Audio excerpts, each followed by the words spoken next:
So what's up guys, my name's Ash and welcome back to a brand new video. In today's video guys, I've got some custom tactics and player instructions for the most meta overpowered formation in FIFA 23, this being the 4-3-2-1. It's definitely the most popular and for good reason.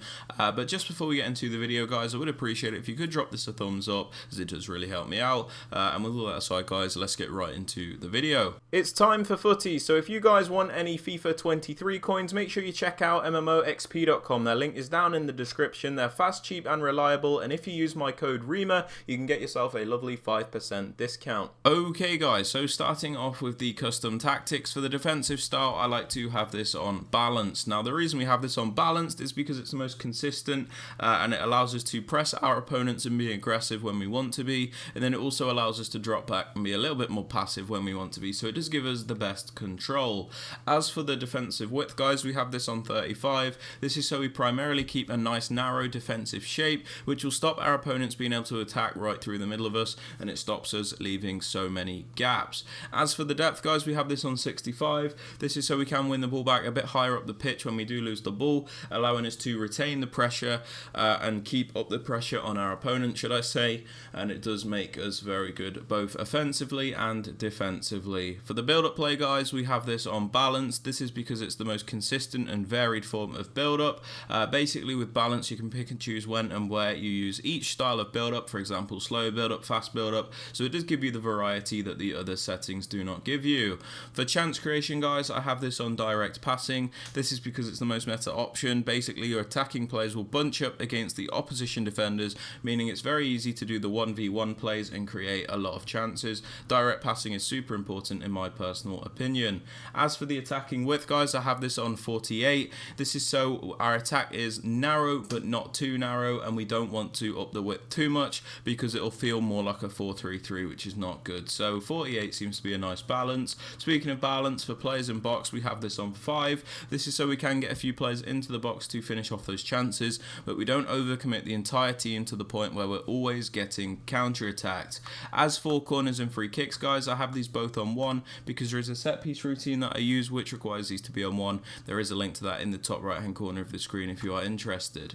Now for the player instructions guys, on the striker I have him on stay central and mixed attack. We have him on stay central because we don't want him drifting off into those wider areas. He is our striker, so it is important that he does maintain those central positions. We also have him on mixed attack as I feel like you get a lot more out of him that way. He makes more versatile movements and he doesn't always make the same runs in behind, which can become very predictable.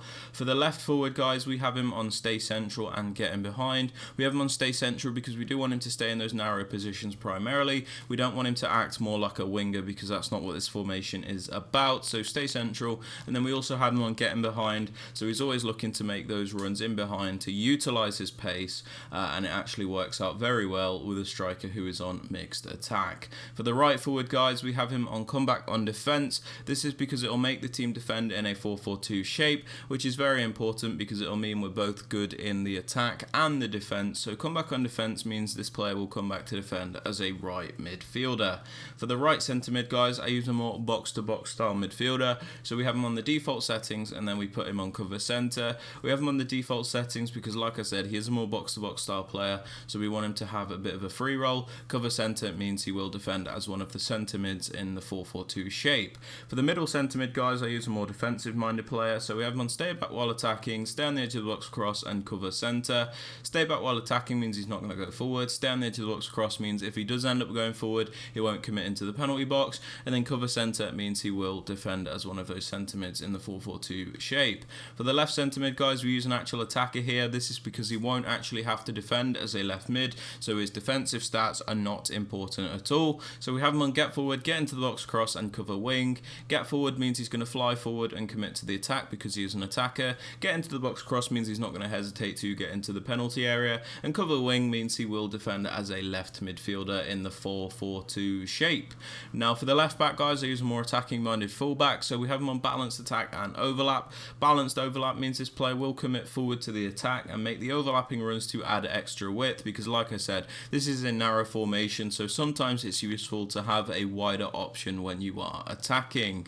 For the right back guys, my more defensive fullback, we have him on stay back and overlap. We have him on stay back, so we always have at least 3 back at a time, but we have him on the overlap run type, so when we do send him on a run forward, he'll make the overlapping runs to add extra width. As for the two centre backs and the keeper, guys, these are on the default settings and I do not touch them. But yeah, they're my custom tactics and player instructions for the 4-3-2-1. If you have enjoyed, please be sure to drop this a like, sub to the channel if you are new, and don't forget to turn on notifications. And with all that aside, guys, I hope you have a great rest of your day, and I'll catch you all in the next video.